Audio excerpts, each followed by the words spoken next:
Hello and welcome back to the KCC channel. I'm Rob and I hope you are having a wonderful day today. Today we're jumping into some malicious compliance. Before we start, if you're new here, make sure to hit that subscribe button. It's completely free and you can always change your mind later. But if you stay, I might just talk my wife into making you some cookies. Alright, our first story today comes to us from Sauzer. Can't work on your laptop without my name badge? Guess it wasn't that critical. Let's jump right in. I worked for a university IT department as a student worker for a little over 4 years. We had a sister department, the Media Center, who loaned out laptops, projectors, and other technology to professors as needed. In my 4th year in employment, I was on a first-name basis with nearly all of the employees of the university, including the head of the Media Center. We'll call her Karen because, obviously. Karen was the queen of her kingdom and had quite a few obnoxious rules in place, but most importantly was an ironclad employee ID policy for checking out laptops. Under normal circumstances, I completely agree with this policy. However, this wasn't a normal circumstance. We got a call from her at 4:40 p.m. on a Friday. We closed at 5. That a laptop she was trying to loan out to a very important professor wasn't able to log into the network, and she requested we come look at it. Sure thing. I make the 10-minute walk across campus from our office to the Media Center with my toolkit. When I get there, I see the professor and Karen and ask to see the laptop. She says, "Wait, Sauzer, you need your name badge. Where is it?" Flash to my name badge, clipped to my jacket, hanging on a coat rack in the ITS office. It's on my jacket, Karen. I forgot to grab it rushing over here. I chuckled a bit. Deadpan, she says, "Sauzer, you can't work on this until you go get your badge." Karen, I thought this was an emergency. Do you need me to fix this right now? Yes, of course, Karen explained, but we still need to always follow policy. Fair enough, policy is incredibly important. I'll go get my name badge. I left the office, trekked the 10 minutes back to my office, then I picked up the phone and called her. "Hey Karen, just letting you know that because it's 5:20 and policy states student workers can't work after hours, I'll have to come back Monday. Have a great weekend." She fumed at me for a few minutes until I essentially hung up on her. Policy is very important. OP added an edit to this story that gives us an update. It says, "My boss did not like Karen at all. He was an amazing guy in general, late 50s, survived cancer, has MS, but still ran security at biker rallies. He'd been with the university for about 30 years and had 8 weeks PTO, so he would take months off and ride around the country with his equally amazing wife. This was in 2005, and he set the standard for what I would consider a good boss. So he came in Monday morning to a bunch of voicemails from her about it, yells over to me, "Sauzer, did you leave Karen hanging on Friday?" "Yeah, Chuck," his real name, because he's amazing, "forgot my name badge." "Yeah, you are pretty forgetful sometimes." He shrugged, and that was that. Karen had to loan her individual work laptop to the professor for the week. For the curious, the problem was that in Windows XP days, when logging in, Windows would attempt to connect to every saved wireless network top to bottom. Because this was a loaner and there were literally hundreds of hotel, airport, and restaurant Wi-Fis, it was taking 8 or 9 minutes for the login prompt to come up. It took me around 30 seconds to clear out all of the saved Wi-Fi connections and return the laptop to them. Karen was not in the office when I went to work on it Monday morning. Now, OP added a second edit here. It says, "I 100% was in the wrong here because I forgot my name badge. I didn't float the name badge policy on purpose. It was a mistake. Anyone familiar with the Midwest will confirm that sometimes it's bitter cold in the morning, but by late afternoon, it's warm enough you don't need a jacket. During my morning tickets, I was wearing a jacket and had my name badge on it. Over lunch, I took my jacket off and didn't need it. It was a mistake, and Karen decided that the badge policy was too important for her to overlook my mistake, which is definitely her prerogative, and it's mine to overlook the student workers cannot be paid overtime rule. The laptop was fixed within 45 business minutes of her reporting the problem to our office, which in my opinion is relatively fast. Name badges and security policies are important, and I could understand her not wanting to let me check out the laptop as if I was a faculty member using their services. But I was an IT employee working late on a Friday even though I wouldn't be done in time, so we both could take care of that professor. I wasn't taking the laptop home, I was working on it in front of her.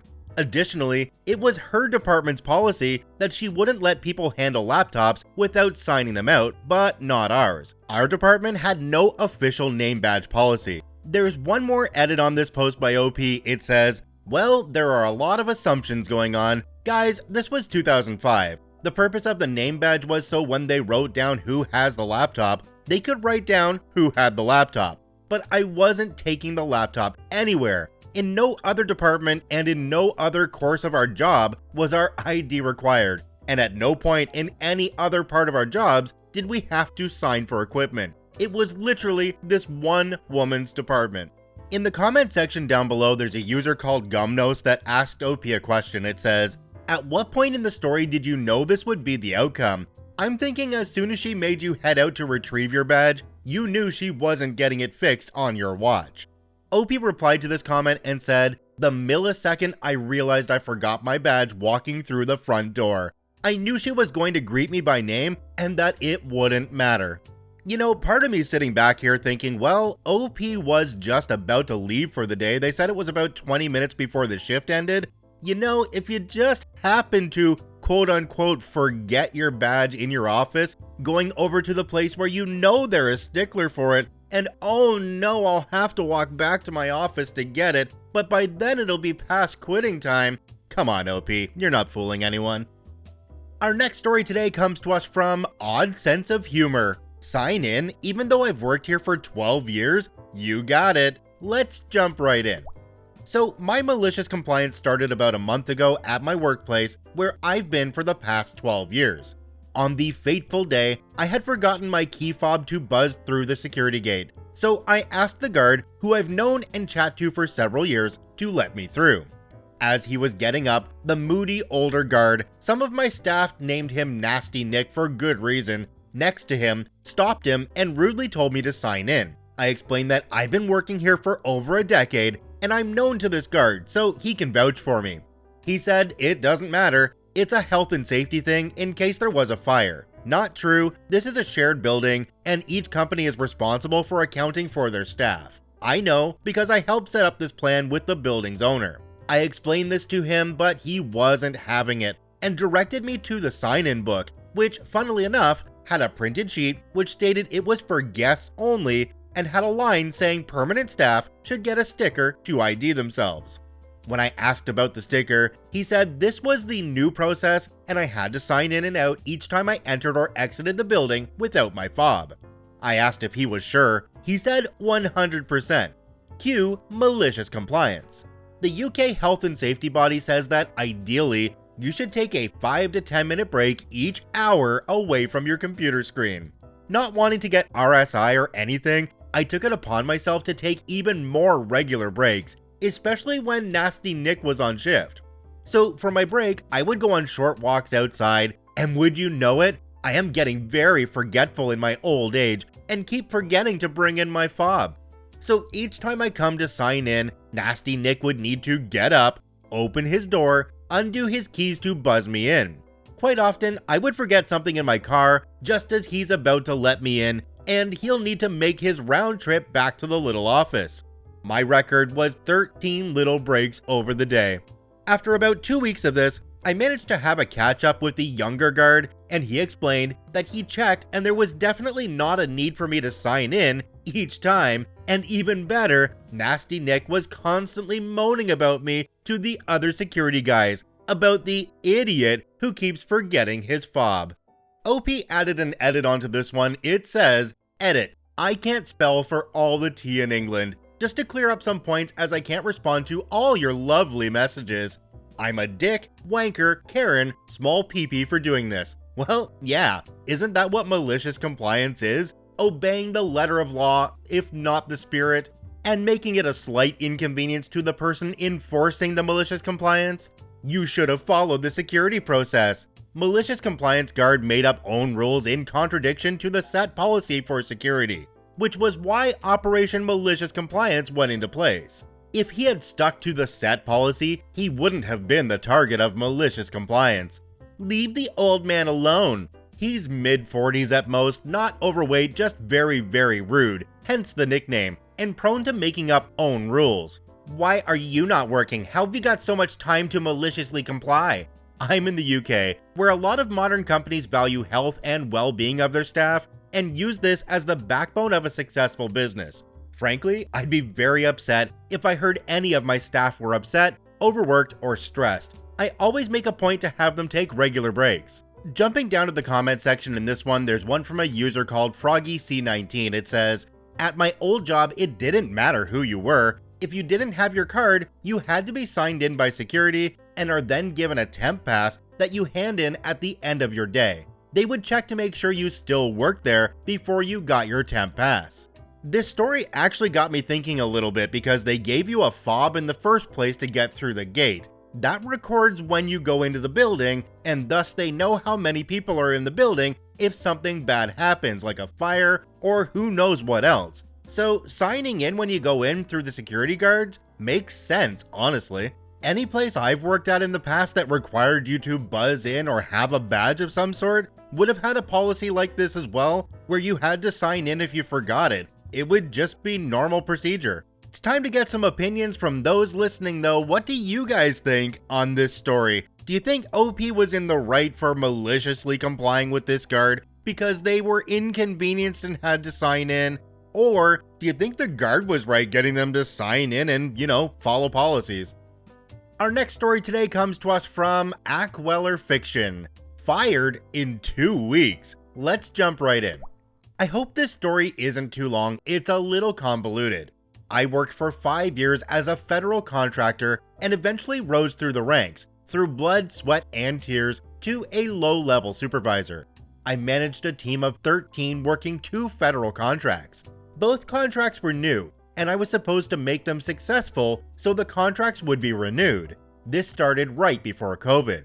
Even before the poop hit the fan, my second contract was going badly. The agency flooded us with work, and my boss repeatedly refused to ask them to slow it down. That was literally his only job. As a result, late work began piling up and costing the company lots of money. We did our best to keep up, which in reality meant a ton of unpaid overtime for me.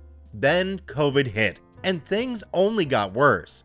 My staff asked almost daily if there would be layoffs, and my boss's response to them was, "We don't know." To me, the answer was that my job was secure, but the others weren't. If the contract failed, he said, I'd have a place on another team. Obviously, the contract failed. My boss personally fired me, and unbeknownst to me, most of my team.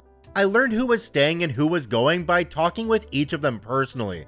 No one knew it was going to happen to them until it happened, and they were all shocked that I'd been fired as well. This was August 2020. Panic ensued. After firing me, my boss, who until that day I'd considered a very good friend, had the stones to call and ask me if I'd help him end the contract on a high note.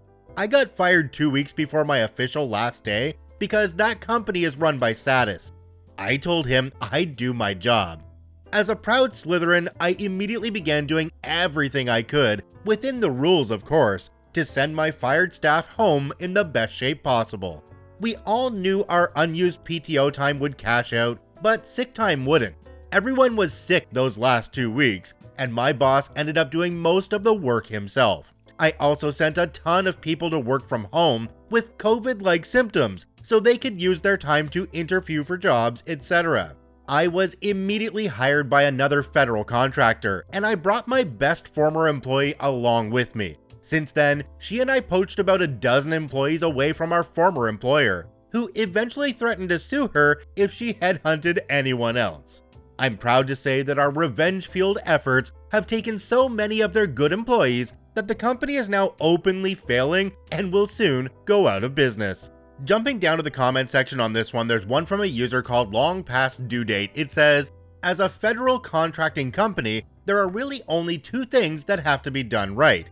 Keep your customers happy and keep your employees happy. Fail at either, and you will fail as a company. Shocking how often companies fail because they can't do those 2 things at once." I think the commenter here is forgetting one thing because a lot of companies, well, they just want to keep the shareholders happy. Because if the shareholders are happy, their company still has money. In fact, I'd probably go as far to say as most companies only care about the customer and the shareholder, because the employees are replaceable, as OP found out in this story. Check out all 3 OPs linked in the description down below. I thank you for watching. I hope you have a wonderful day, and we'll see you tomorrow.